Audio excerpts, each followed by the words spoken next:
Qui est ce Shackleford? Quelqu'un qui travaille pour moi, en qui j'ai confiance. Il a tué un homme.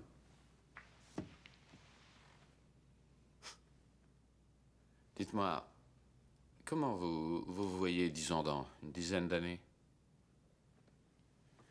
Ça ne me déplairait pas d'être milliardaire comme vous. Non, non, bien joué. Je veux dire, sans parler d'argent, qu'est-ce qui vous comblerait, qui vous ferait dormir tranquille? Vous voulez dire que vous n'êtes pas comblé? Qui peut se vanter de l'être? Moi. Elle plaisante? J'espère que non. Vous n'avez peut-être pas gagné au jeu, mais vous êtes un sacré vénard. Parce que j'ai de l'argent, une certaine sécurité, des sociétés, mais vous avez quelque chose que je n'ai pas. On dit que l'argent peut tout acheter, mais il y a des limites. Pas tant que ça. Certaines choses ne sont pas à vendre. Lesquelles? Oh, les gens, par exemple.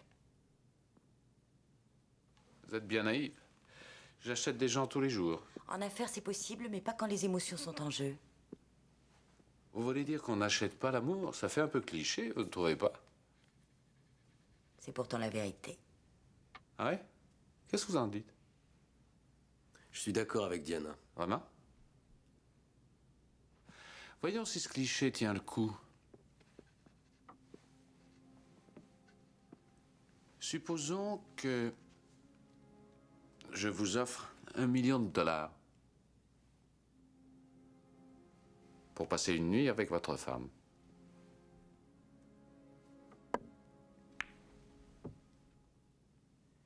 Je dirais que vous plaisantez. Et si je ne plaisantais pas, qu'est-ce que vous me diriez? D'aller au diable. Et lui, qu'est-ce qu'il me dit? D'aller au diable.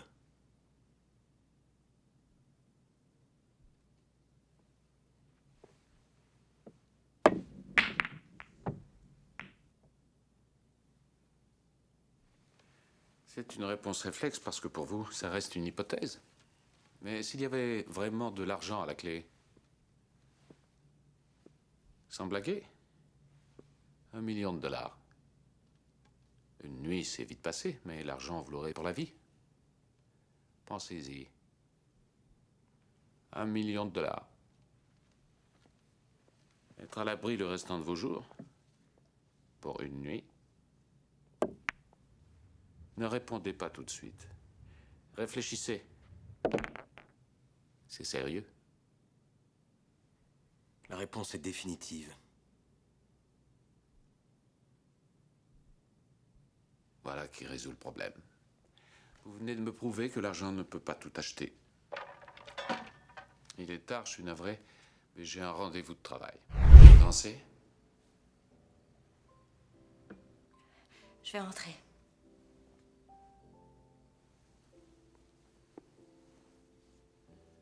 Je me souviens une fois, quand j'étais jeune, je revenais, je ne sais plus très bien, peut-être du cinéma, j'étais dans le métro. Il y avait une fille assise en face de moi. Elle portait une robe qui était boutonnée d'ici jusque-là. Je n'avais jamais rien vu d'aussi joli. Mais j'étais timide. Et quand ses yeux croisaient les miens, je tournais la tête. Et après, quand je me retournais vers elle, elle tournait la tête. Puis, je suis arrivé où je devais descendre. Je suis descendu, la porte s'est fermée. Et au moment où le train s'éloignait, elle s'est tournée vers moi et m'a fait le plus merveilleux des sourires. C'était horrible. J'aurais voulu arracher les portes. Je suis revenu tous les soirs, à la même heure, pendant 15 jours. Mais je ne l'ai jamais revue. C'était il y a 30 ans. Et je ne crois pas qu'il y ait un jour qui passe sans que je pense à elle. Je ne veux plus que ça m'arrive.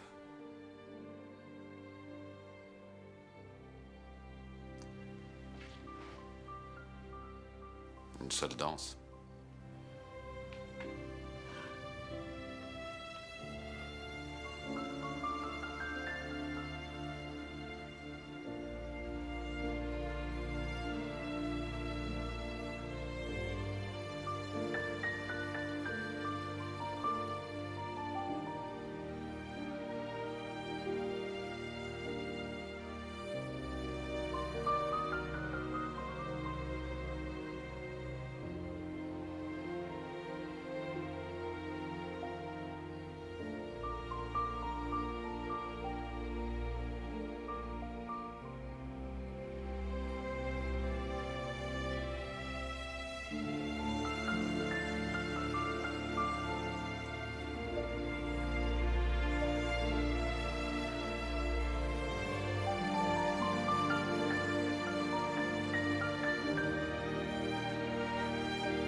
Attends, mettons bien les choses au clair.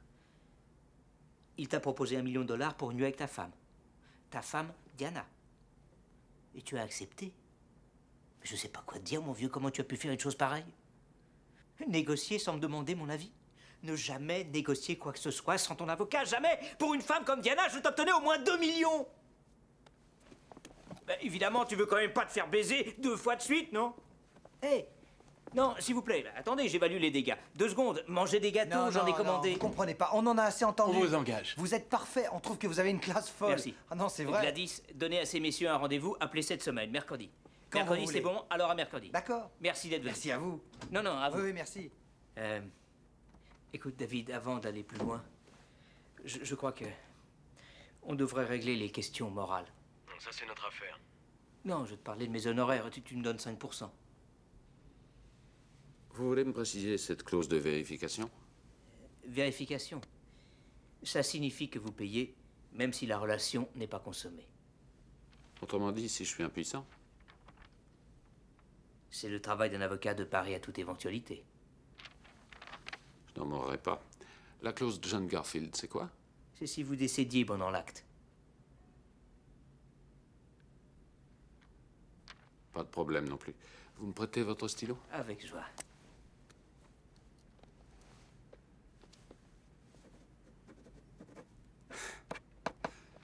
Vous êtes assez doué. Merci. Vous devriez venir travailler avec moi. Oh.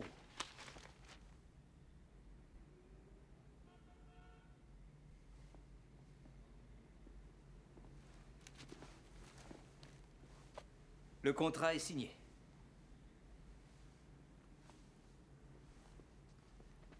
Le $1 million sera déposé sur votre compte au casino demain matin.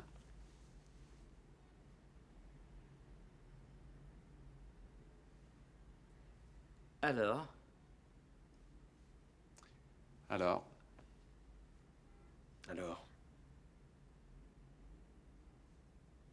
laissez-nous. Messieurs, nous sommes tous des hommes de bonne volonté. Et l'heure est venue de prendre congé.